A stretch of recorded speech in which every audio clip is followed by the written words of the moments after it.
講到我劉鑾雄同李嘉欣嘅世紀緋聞，人人都話 The One 係我為佢起嘅告白大廈。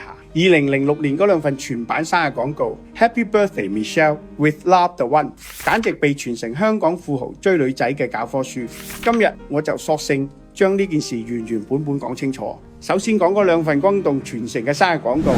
2006年6月20號，李嘉欣36歲生日，突然之間喺兩份報紙一齊登全版廣告，粉色底色襯白字，簡單句生日快樂，落款 The One。當時全香港都瘋傳 The One 就係我大樓，話我為咗同李嘉欣表白，唔識擲重金霸頭版，所以 The One 建成之後，外界一直以為呢座商場係我對李嘉欣嘅直接告白，代表佢係我一生中最愛，呢啲都係誤會。其實我個人從來冇打算將大廈名叫做 The One， 係我大仔改嘅。實情係有個舊商好將廣告稿交俾我，叫秘書去登廣告。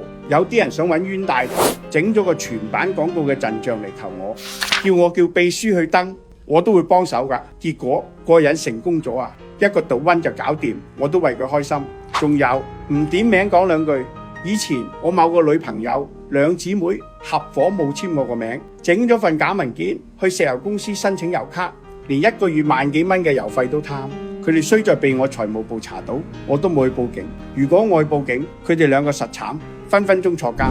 另外，佢結婚2-3年，一年仲同我要幾個鱷魚皮、鑽石手袋，千祈唔好以為我送個手袋，大家出嚟執翻劑涼茶就可能有。